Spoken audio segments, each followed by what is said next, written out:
السلام علیکم ورحمۃ اللہ وبرکاتہ۔ نحمده ونصلي على رسوله الكريم اما بعد، قال الله تبارك وتعالى في القرآن المجيد: اعوذ بالله من الشیطان الرجیم، بسم اللہ الرحمن الرحیم۔ قل اعوذ برب الفلق من شر ما خلق ومن شر غاسق اذا وقب ومن شر النفاثات في العقد ومن شر حاسد اذا حسد۔ صدق اللہ العلی العظیم۔ اللہ تبارک و تعالیٰ کا بے انتہا کرم احسان ہے کہ اللہ تبارک و تعالیٰ نے ہمیں اور آپ کو دین کی نسبت پر اللہ نے قرآن مجید کی تفسیر سننے سنانے کا اللہ نے موقع عطا فرمایا۔ ابھی آپ کے سامنے جو صورتیں تلاوتی ہوئی ہیں، یہ صورت پورے قرآن مجید کے اندر اخیر صورتوں میں سے ہے، اور یہ سورۃ الفلق اور سورۃ الناس، یہ دو صورتیں ایک ساتھ حضور اکرم سرور کائنات صلی اللہ علیہ وسلم پر نازل ہوئی ہیں۔ ایک میں 5 آیتیں ہیں اور ایک میں 6 آیتیں ہیں۔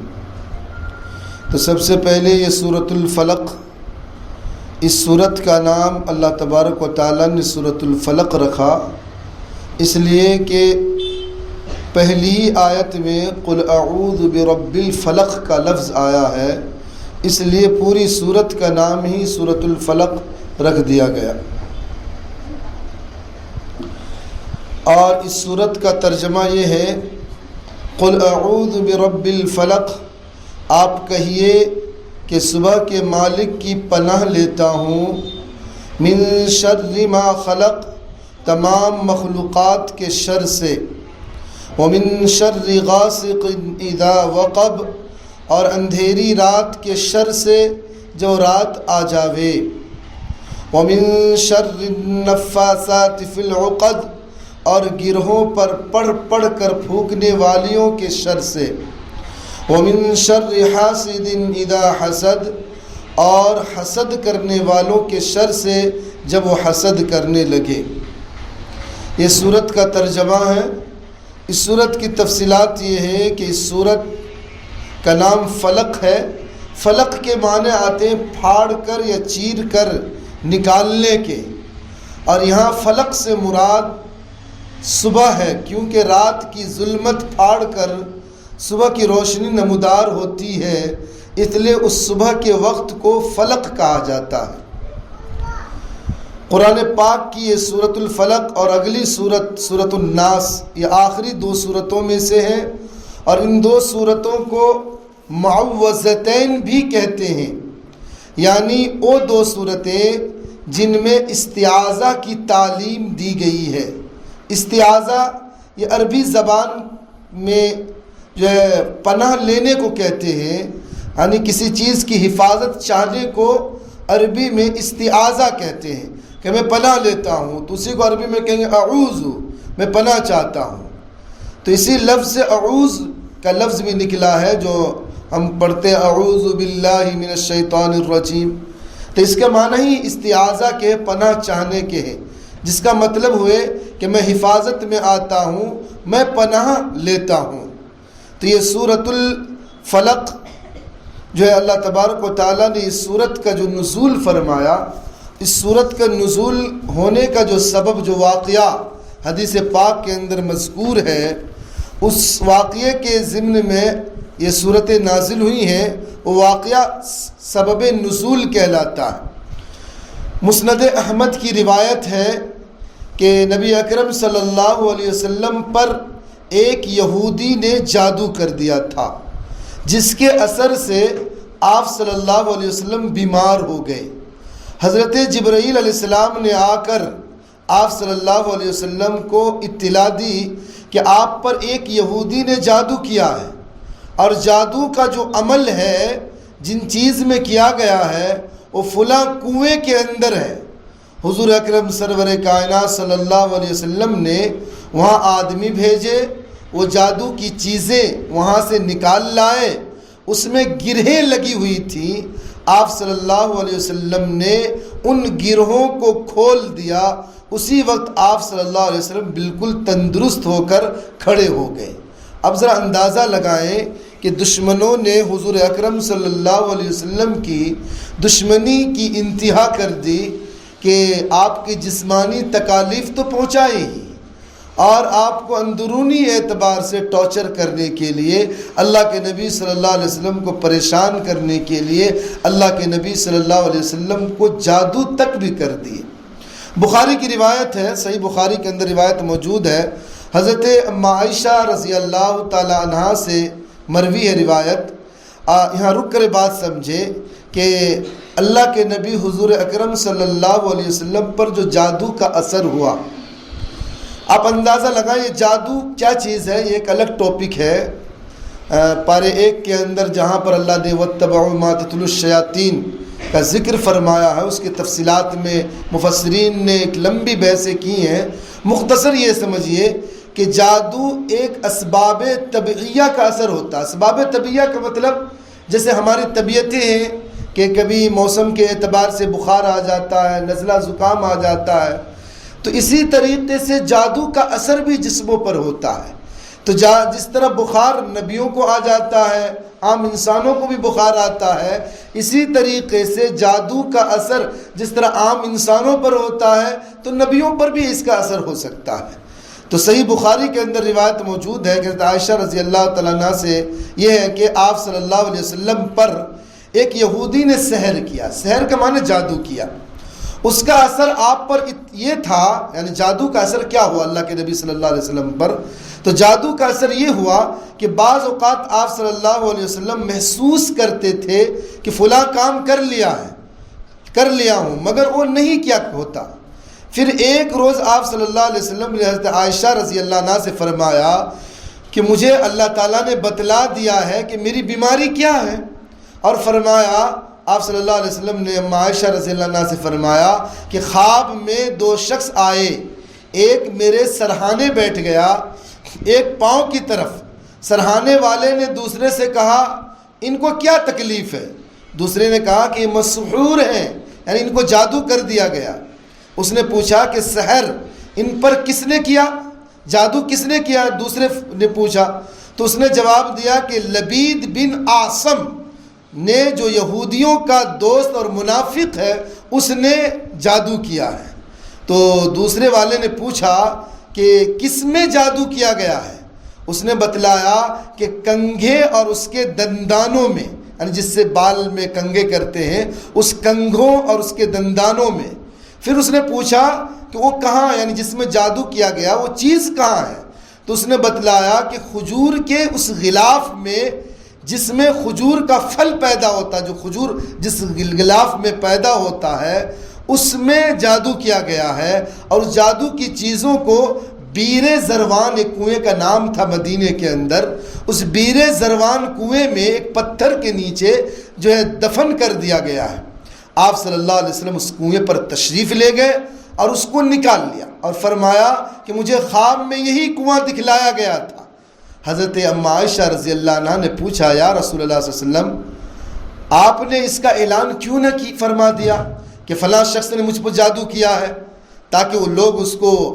تکلیفیں دے؟ تو حضور صلی اللہ علیہ وسلم نے فرمایا عائشہ، اللہ نے مجھے شفا دے دی اور مجھے پسند نہیں ہے کہ میں کسی کے لیے کسی تکلیف کا سبب بنوں۔ یہ اللہ کے نبی حضور اکرم سرور کائنات صلی اللہ علیہ وسلم کی شان تھی۔ حالانکہ اللہ کے نبی کو بتلا دیا گیا تھا کہ لبید بن عاصم جو یہودی ہے اور آپ کی مجلس میں بھی آتا ہے، منافق ہے، وہ آپ کی مجلس میں بیٹھتا ہے، اس نے جادو کیا ہے۔ اس کے باوجود اللہ کے نبی صلی اللہ علیہ وسلم نے کسی کو نہیں بتلایا۔ تیسری روایت مسند احمد کی ایک روایت میں ہے کہ آپ صلی اللہ علیہ وسلم پر جب جادو ہوا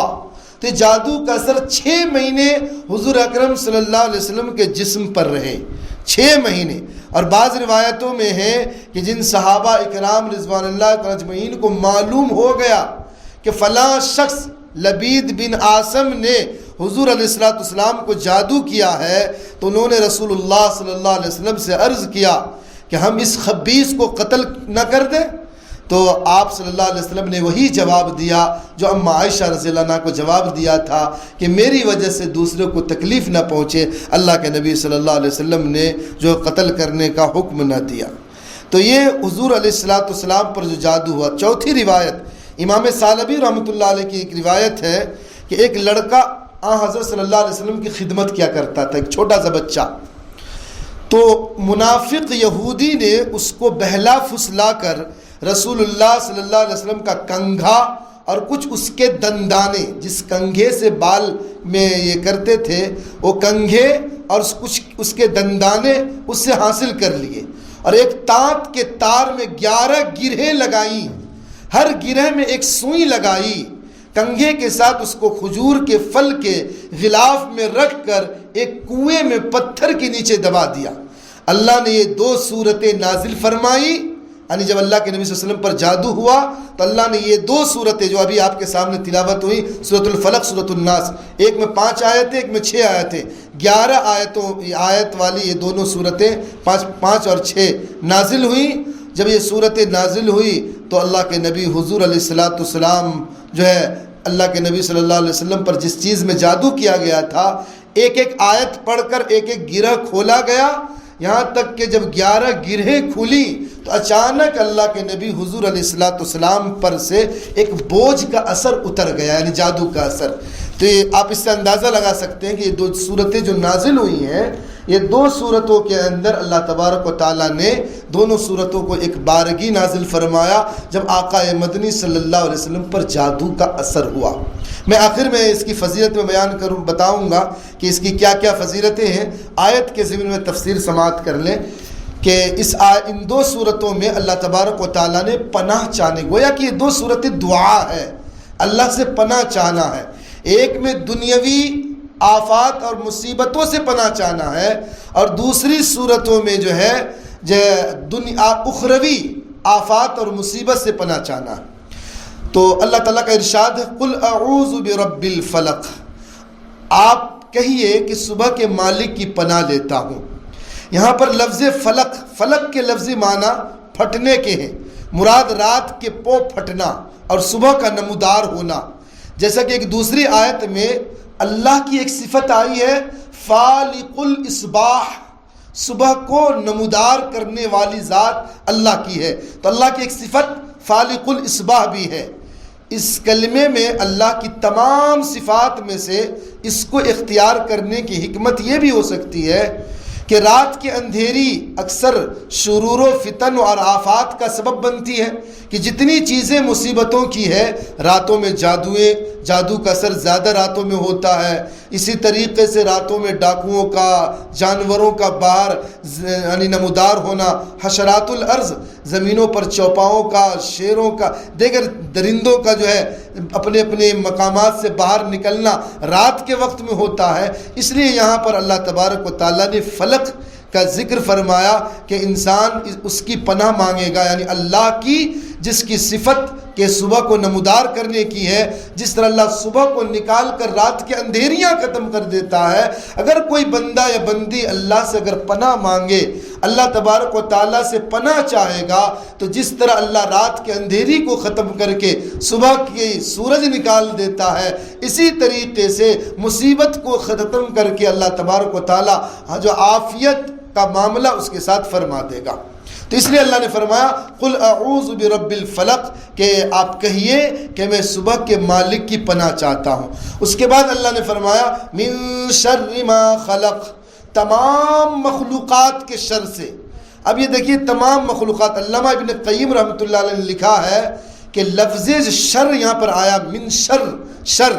یہ جو لفظ شر آیا یہ 2 چیزوں کے لیے عام ہے اور شامل ہے۔ ایک تو آلام اور آفات اور مصیبت کے لیے، کہ مصیبت کی جتنی بھی چیزیں وہ شر شمار ہوتی ہے، اور مصیبت آنے کے لیے جو وجہ بنتی ہے، مصیبت آنے کے لیے جو چیزیں وجہ بنتی ہے وہ بھی شر کہلاتی ہے۔ جیسے کہ کفر اور شرک، اگر کوئی انسان کفر اور شرک کرے گا تو آخرت میں اللہ جہنم میں ڈالے گا، تو یہ کفر اور شرک جو ہے یہ سبب بنا تو یہ بھی شر شمار ہوگا. تو گویا کہ اللہ نے یہاں پر من شر ما خلق کا جو لفظ لایا، اس کے اندر گویا کہ تمام شرور و فتن کا اللہ نے ذکر فرما دیا. خواہ دنیاوی شر ہو یا اخروی شر ہو، تمام شرور و فتن سے پناہ چاہنا اللہ تعالیٰ نے اس کے اندر داخل کر دیا. اس کے بعد دوسری بات اس میں ہے کہ من شر ما خلق میں لفظ شر آیا ہے، یہ تمام مخلوقات کے شر میں داخل ہے. خواہ انسانوں سے کوئی تکلیف پہنچنے کا اندیشہ ہو، یا جانوروں سے کوئی تکلیف پہنچنے کا اندیشہ ہو، یا کسی جنات سے، کسی شیاطین سے کوئی اثر جو ہے ظاہر ہونے کا اندیشہ ہو، تو اس وقت اگر بندہ یہ سورت کی تلاوت کرے گا، اللہ سے پناہ چاہے گا، اللہ تبارک و تعالیٰ سے جو ہے پناہ مانگے گا، تو اللہ تبارک و تعالیٰ جو اس کو آفات اور مصیبتوں سے اللہ تعالیٰ اس کو نجات فرما دے گا. اس کے بعد تیسری آیت میں اللہ نے فرمایا وَمِن شَرِّ غَاسِقٍ إِذَا وَقَبَ، کہ میں پناہ چاہتا ہوں وَمِن شَرِّ غَاسِقٍ، رات کے اندھیرے سے جب وہ چھا جائے.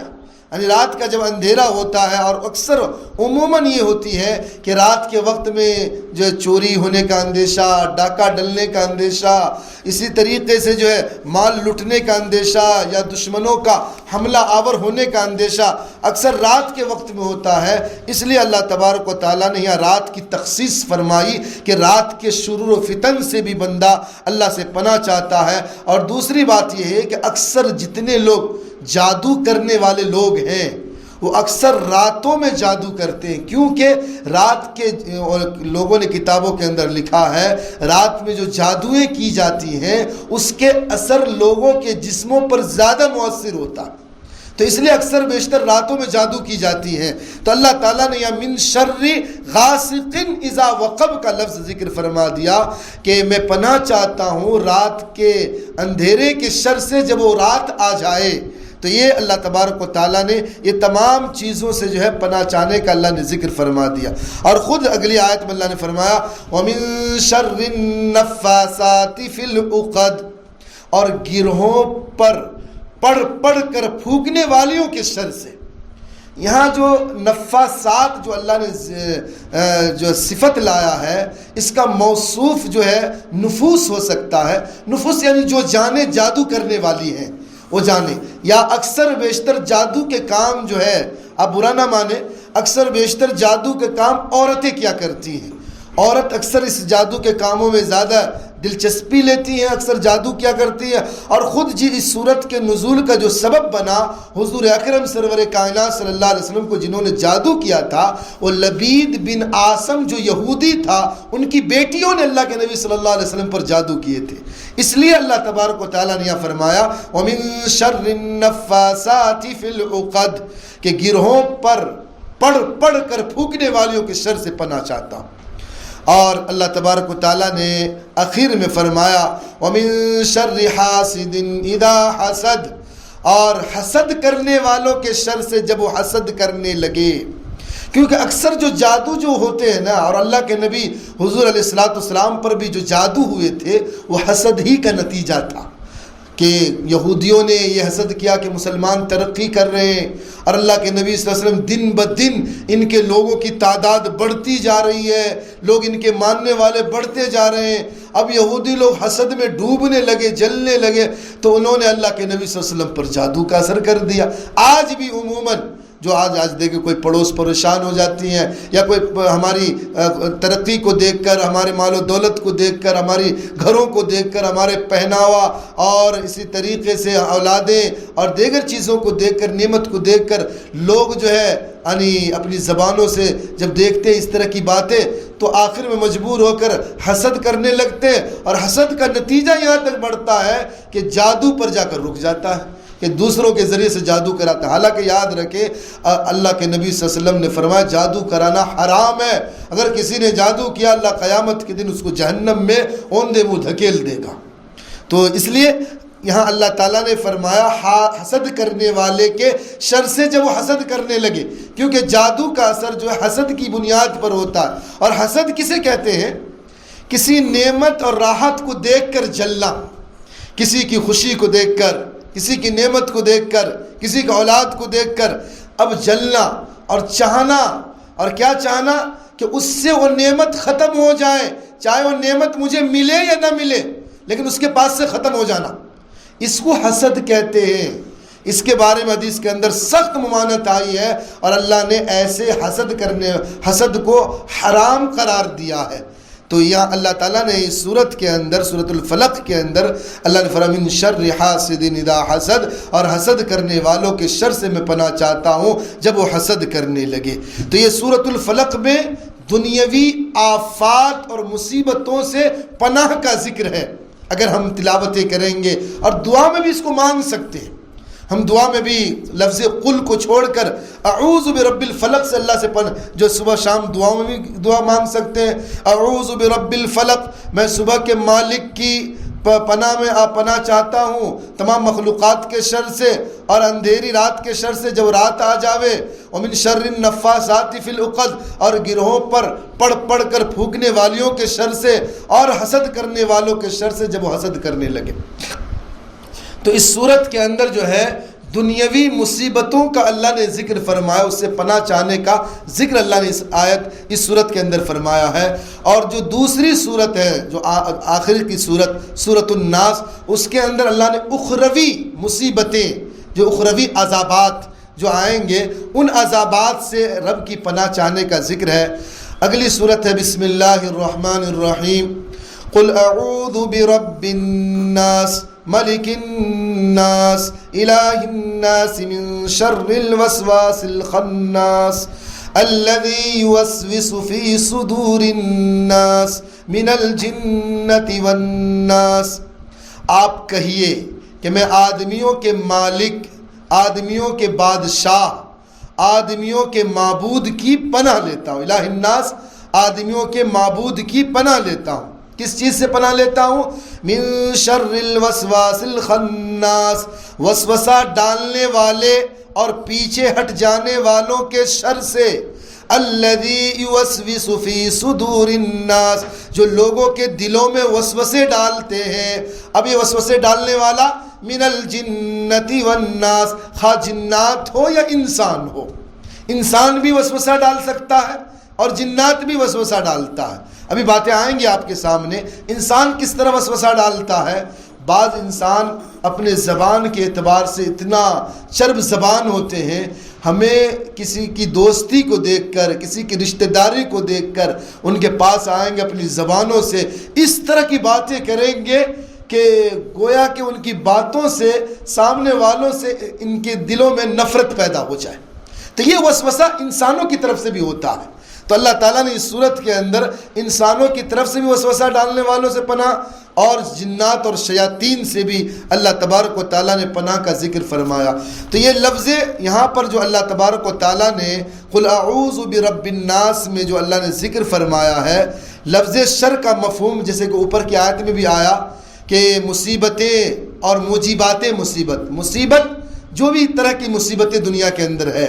یا جو مصیبت کا سبب بنتا ہے، دونوں اس صورت کے اندر بھی شامل ہے۔ دونوں چیزیں اس صورت کے اندر بھی شامل ہے۔ اللہ تبارک و تعالیٰ نے اس صورت میں جو ہے اس شر سے بھی پناہ مانگی گئی ہے جو تمام گناہوں کا سبب بنتے ہیں، یعنی شیطانی وسوسے، کہ شیطان انسان کو جو وسوسہ ڈالتا ہے، اثرات ڈالتا ہے، اور چونکہ جب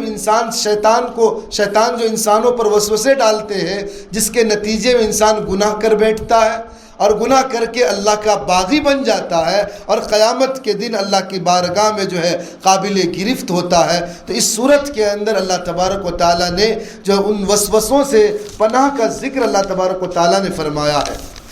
اب اگلی آیت کے اندر دیکھیں، قل اعوذ برب الناس، یہاں پر اللہ تبارک و تعالیٰ نے فرمایا کہ میں پناہ چاہتا ہوں لوگوں کے مالک، برب الناس، لوگوں کے مالک۔ رب کے معنی کیا ہیں؟ رب کسے کہتے ہیں؟ رب کہتے ہیں پالنے والے اور ہر حال کی اصلاح کرنے والے، ہر حالت کو درست کرنے والے کو رب کہتے ہیں۔ اس جگہ رب کی اضافت، نسبت اللہ تعالیٰ نے ناس کی طرف کیا، برب الناس، رب اور ناس، اللہ نے رب کی جو ہے اضافت نسبت ناس کی طرف کیا ہے، اس میں کیا وجہ ہے؟ اللہ تبارک و تعالیٰ نے ناس کی طرف جو ہے اس صورت کے اندر اللہ نے ناس کی طرف کیوں ذکر کیا؟ حالانکہ سورۃ الفلق میں برب الفلق فرمایا، اور یہاں پر برب الناس انسان کے طرف اللہ تبارک و تعالیٰ نے جو ذکر فرمایا ہے، اس کی وجہ یہ ہے کہ انسان اکثر جو شرور و فتن جو شیطان کی طرف سے ہوتی ہے وہ انسانوں کے دل ہی میں پڑتا ہے۔ شیطان جو جانوروں کو تکلیف نہیں پہنچا سکتا، ہاں شیطان جو انسانوں کو تکلیف پہنچاتا ہے کہ ان کے دل میں وسوسے ڈالتا ہے، اور وسوسے ڈال کر ان کو نقصان پہنچانے کے لیے جو ہے طرح طرح کی کوششیں کرتا ہے۔ اس لیے اللہ تبارک و تعالیٰ نے یہاں پر رب کی صفت جو ہے ناس کی طرف کر دیا۔ اب آگے اللہ نے فرمایا ملک الناس، یا رب الناس کہنے سے کافی تھا، پھر اللہ نے دوسرا ٹکڑا فرمایا ملک الناس، لوگوں کے مالک۔ یہاں لوگوں کے مالک کا ذکر اللہ نے کیوں فرمایا؟ یاد رکھیں عربی کے اندر رب کا لفظ دوسرے معنی میں بھی استعمال ہوتے ہیں۔ جیسے مثال کے طور پر کوئی گھر والا ہے تو اس کو رب الدار کہتے ہیں، گھر والے۔ کوئی مال والا ہے کہتے رب المال۔ تو یعنی رب کی نسبت دوسری چیز کی طرف بھی ہو سکتی ہے۔ تو اللہ تعالیٰ نے اس کے ساتھ ساتھ ذکر فرما دیا کہ جس رب کا یہاں ذکر ہو رہا ہے وہ رب تو وہ ہے جو لوگوں کا مالک بھی ہے، اور اتنا ہی نہیں الہ الناس، لوگوں کے معبود بھی ہے۔ یعنی جو گھر کا مالک ہوگا وہ لوگوں کا مالک نہیں ہو سکتا، اور اسی طریقے سے اگر لوگوں کا مالک بن بھی گیا تو معبود نہیں بن سکتا کہ اس کی عبادت کی جائے۔ تو اس لیے اللہ نے 3 لفظ یہاں ذکر فرمایا کہ اللہ تعالیٰ لوگوں کے رب بھی ہیں، لوگوں کے مالک بھی ہیں، اور لوگوں کے بادشاہ بھی ہیں۔ یعنی اللہ تعالیٰ بادشاہوں کے بادشاہ ہیں۔ اس لیے اللہ تعالیٰ نے یہاں پر 3 چیزوں کا ذکر فرمایا، اور ان تینوں صفتوں کو جمع کرنے میں حکمت یہ ہے کہ ان میں ہر صفت جو ہے حفاظت کا داعی ہے۔ یعنی اللہ رب جو ہے، جو رب ہوگا وہ اپنے جو دنیا کے اندر جو اس کے بندے ہیں وہ اپنے بندوں کی حفاظت کرے گا۔ جو بادشاہ ہوگا، مالک ہوگا، وہ اپنے رعیت کی حفاظت کرے گا۔ جو بادشاہ ہوگا جو اپنے مملوک کی حفاظت کرے گا۔ تو اس لیے اللہ تبارک و تعالیٰ نے یہاں پر 3 صفت ذکر فرمائی۔ رب کی صفت ہے رب الناس، ملک الناس، الہ الناس۔ یہ تینوں صفتیں حفاظت کے لیے ہیں کہ میں اس رب کی عبادت کرتا ہوں یا اس رب سے پناہ چاہتا ہوں جو رب جو ہے لوگوں کے رب ہے، لوگوں کے مالک ہے، لوگوں کے بادشاہ ہیں۔ اب آگے اللہ نے فرمایا من شر الوسواس الخناس، میں پناہ لیتا ہوں لوگوں کے رب، لوگوں کے مالک، لوگوں کے بادشاہ کی وسوسہ ڈالنے والے اور پیچھے ہٹ جانے والوں سے۔ تو دیکھیں یہ اللہ تعالیٰ نے 3 صفت ذکر کرنے کے بعد اب اس کا بیان ہے جس سے پناہ مانگا۔ پناہ کس سے ہم مانگ رہے ہیں؟ اللہ سے ہم پناہ چاہتے ہیں۔ کس چیز کی پناہ؟ پناہ چاہتے وسوسہ ڈالنے والے کی اور پیچھے ہٹ جانے والے کی۔ تو یہاں پر دیکھیں جو اللہ تعالیٰ نے وسواس اور خناس، یہ 2 صفت، ایک وسواس ہے ایک خناس ہے۔ وسواس کے معنی ہے شیطان کا اپنی اطاعت کی طرف ایک پوشیدہ بات کے ذریعے بلانا، جس کا مفہوم انسان کے دل میں آ جائے اور کوئی آواز سنائی نہ دے۔ وسواس کہتے ہیں ایسا خفیف اور ہلکا وسوسہ ڈالنا کہ اس ساؤنڈ کے اندر کوئی آواز نہ ہو اور سنائی نہ دے، اور لوگوں کے دل میں بات پڑ جائے اور لوگ اس طرف مائل ہو جائے، اس کو وسواس کہتے ہیں، اور یہ شیطان کی طرف سے ہوتا ہے۔ اور خناس کے معنی ہے پیچھے لوٹنے کے، پیچھے لوٹنے کے۔ جیسے شیطان کو خناس اس لیے کہا گیا کہ اس کی عادت یہ ہے کہ انسان جب اللہ کا نام لیتا ہے اور جب اللہ کا ذکر کرتا ہے تو شیطان پیچھے ہٹ جاتا ہے، پھر ذرا انسان غفلت میں پڑتا ہے، پھر شیطان اس کے دل پر حاوی ہو جاتا ہے، پھر اللہ کا نام لیتا ہے تو شیطان پیچھے ہٹ جاتا ہے۔ اس لیے شیطان کو یہاں خناس کہا گیا۔ اب یاد رکھیں یہاں جو اللہ تبارک و تعالیٰ نے جو وسواس اور خناس کا جو ذکر فرمایا ہے، اس سلسلے میں ایک حدیث ہے، رسول اللہ صلی اللہ علیہ وسلم نے فرمایا کہ ہر انسان کے قلب میں 2 گھر ہیں۔ ہر انسان کے ہارٹ، دل کے اندر 2 گھر ہیں۔ ایک میں فرشتہ رہتا ہے، دوسرے میں شیطان رہتا ہے۔ فرشتہ انسان کو نیک کاموں کی رغبت دلاتا ہے، نیکی کی طرف ہمیں جو توفیق ملتی ہے نماز کی، روزے کی، قرآن کے حلقوں میں بیٹھنے کی، قرآن سننے کی، قرآن پڑھنے کی، ذکر کرنے کی، صدقہ خیرات کرنے کی، یہ جو فرشتے جو دل میں بیٹھے ہوئے گھر میں، دل کے گھر میں، وہ وہاں سے جو رغبت دلاتا رہتا ہے، اور دوسرا گھر جو ہے اس میں شیطان رہتا ہے جو شیطان وسوسہ ڈالتا ہے۔ تو اللہ کے رسول صلی اللہ علیہ وسلم نے فرمایا کہ انسان کے قلب میں 2 گھر ہیں، ایک میں فرشتہ رہتا ہے، دوسرے میں شیطان۔ پھر جب انسان اللہ کا ذکر کرتا ہے تو شیطان پیچھے ہٹ جاتا ہے، اور جب تک وہ ذکر اللہ میں مشغول نہیں ہوتا اور غافل رہتا ہے تو شیطان اپنا چونچ انسان کے دل پر رکھ کر اس میں برائیوں کی وسوسہ ڈالتا ہے۔ اس کو مثال سے یوں سمجھے، جیسے آج کل جو مچھر بیٹھتے ہیں ہمارے جسموں پر، آپ دیکھیں وہ ہلکا سا ڈنک مارتا ہے اور اندر سے خون چوس کر اپنے جسموں میں لے جاتا ہے۔ اسی طریقے سے شیطان ہمارے دلوں کے اندر بیٹھا ہوتا، جب بندہ یا اللہ کی بندی دین سے، اللہ کے ذکر سے جو ہی غافل ہوئے، جہیں کوئی غفلت ہوئی، گناہ میں ملوث ہوئے، شیطان جو دل پر چبھونا شروع کرتا ہے، اور جس کی وجہ سے گناہ کا داعیہ دل میں پیدا ہوتا چلا جاتا ہے۔ تو اللہ تعالیٰ نے فرمایا کہ ایسی چیزوں سے پناہ چاہو، من شر الوسواس الخناس، کہ میں پناہ چاہتا ہوں وسوسہ ڈالنے والوں کے شر سے، اور خناس پیچھے ہٹ جانے والوں کے شر سے، الذی یوسوس فی صدور الناس، جو لوگوں کے دلوں میں وسوسہ ڈالتے ہیں۔ اور وسوسہ ڈالنے میں یاد رکھیں، جیسے میں نے پہلے بھی بتایا، من الجنت والناس، وسوسہ ڈالنے والا جنات ہو یا انسانوں میں سے ہو، یعنی دونوں ہو سکتے ہیں۔ اس کا مطلب یہ ہوا کہ اللہ تعالیٰ نے اپنے رسول صلی اللہ علیہ وسلم کو اس کی تلقین فرمائی کہ اللہ سے پناہ مانگے جنات شیاطین کے شر سے بھی اور انسانی شیاطین کے شر سے بھی۔ وہ انسان بھی شیطان ہے جو دوسروں کے خلاف دوسروں کو ورغلاتا رہتا ہے، اپنے باتوں کے ذریعے سے لوگوں کو پھنسا کر، لبا کر جو ہے ان کو بدگمانی میں مبتلا کر دیتا ہے، اور دوسروں کی طرف سے جو ہے غلط چیزوں کا الزام لگا دیتا ہے، اس لیے اور اس کو دوستوں سے دور کر دیتا ہے۔ تو اللہ تعالیٰ نے اس صورت کے اندر یعنی جو وسوسہ ڈالنے والا خواہ جنات ہو، شیطان ہو یا انسان ہو، ہر ایک سے پناہ کا ذکر اللہ نے فرمایا۔ اب یہاں یاد رکھیں، ایک روایت صحیحین بخاری شریف اور مسلم شریف کے اندر ایک روایت ہے، حضرت انس رضی اللہ تعالیٰ عنہ حدیث کے راوی ہیں،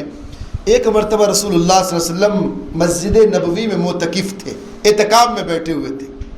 اللہ کے نبی صلی اللہ علیہ وسلم کے ازواج مطہرات رضی اللہ عنہا میں سے ایک ہے آپ کی بیوی صاحبہ میں سے ساری امت کی مائیں حضرت صفیہ بنت حوی رضی اللہ عنہا، حضرت صفیہ رضی اللہ، حضرت عمر بن خطاب رضی اللہ عنہ کی صاحبزادی، اللہ کے نبی کی زوجہ ہیں، بیوی صاحبہ ہیں۔ وہ اللہ کے نبی کی دیدار کرنے کے لیے، اللہ کے نبی حضور علیہ الصلوۃ والسلام سے کچھ بات کرنے کے لیے رات کے وقت مسجد نبوی میں آئی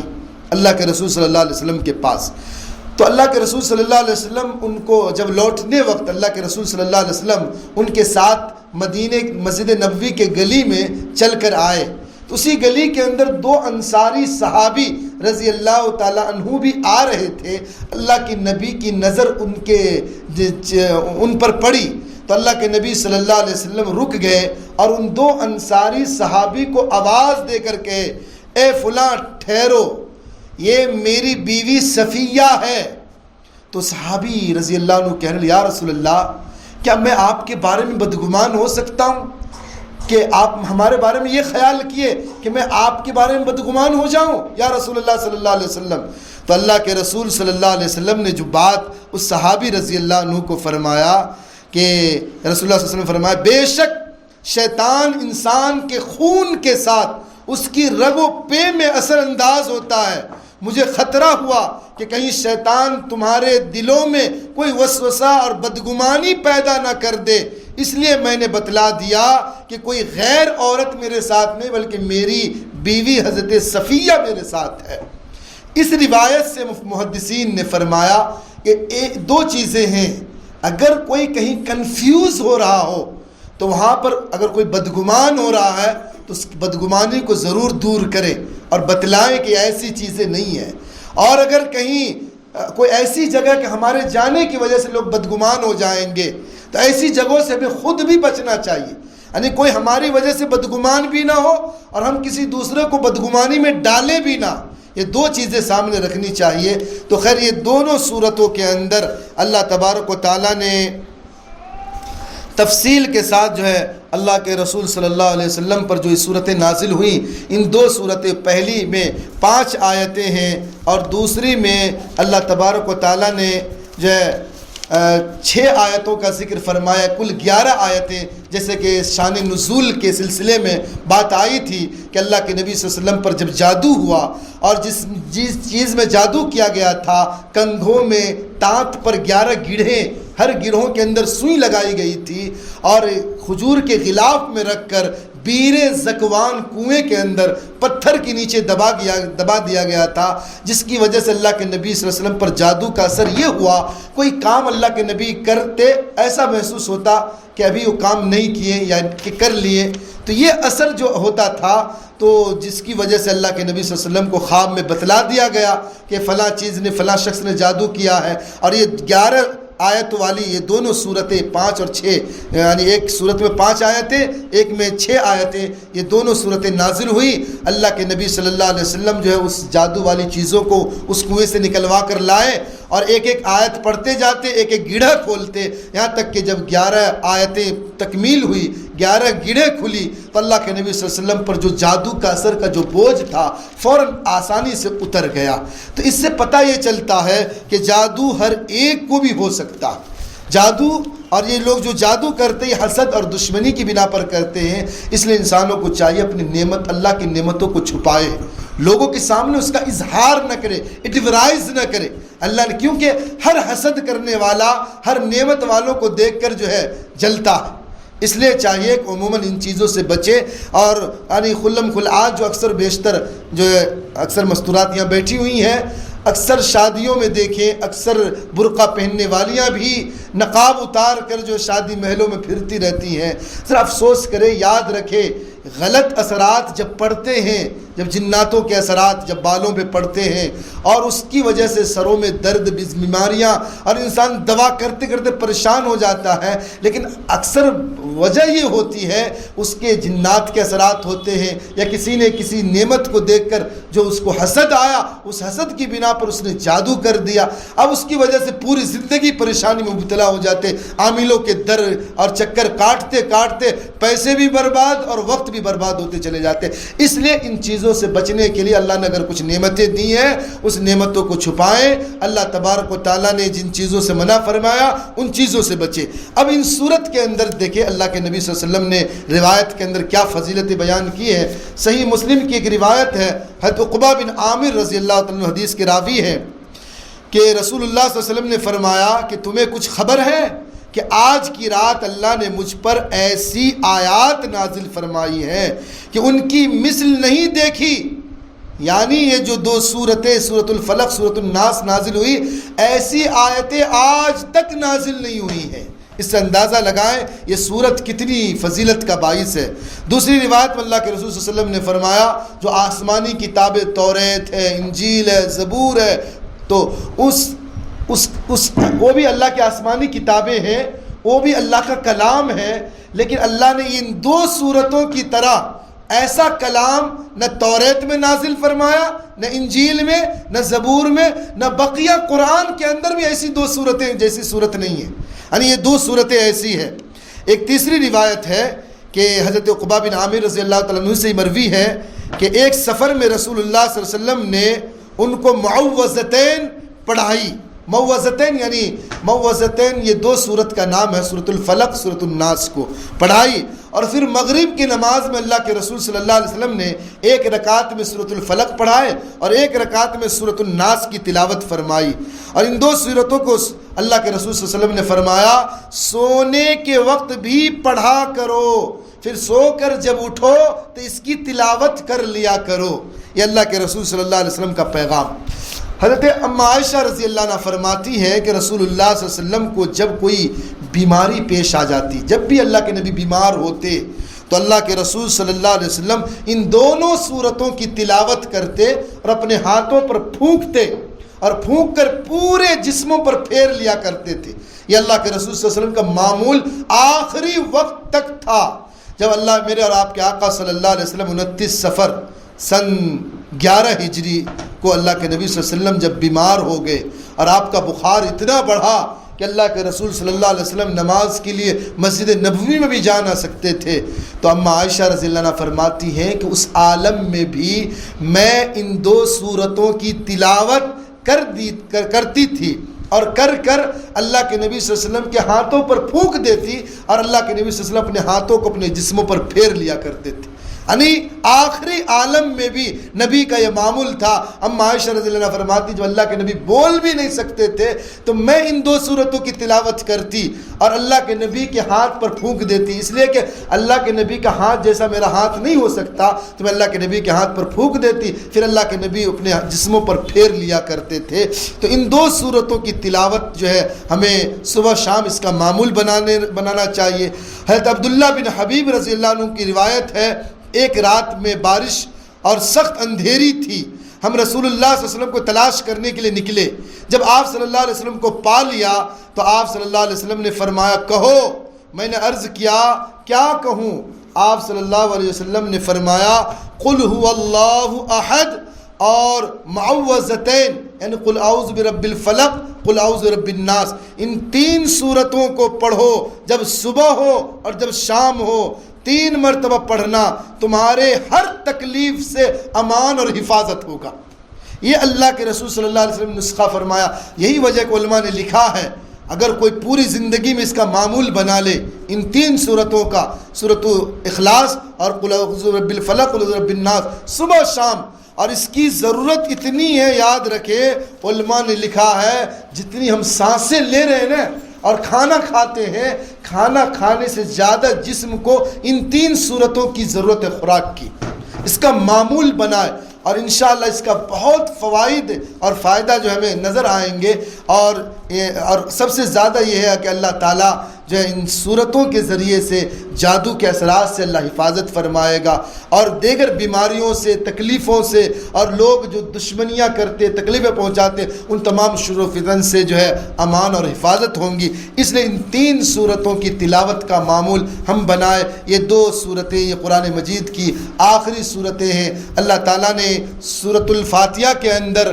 دعا سے قرآن کا شروع فرمایا اور اللہ تعالیٰ نے دعا پر اختتام فرمایا. وہاں پر سیدھے راستے کی جو مدد چاہی گئی، توحید پر چلنے کی، صراط مستقیم پر چلنے کی، اور ان 2 صورتوں میں تمام دنیاوی شرور و فتن اور اخروی شرور و فتن سے پناہ چاہا گیا. اللہ سے دعا اللہ ہمیں بھی اور آپ کو ان باتوں پہ عمل کی توفیق نصیب فرمائے. وآخر دعوانا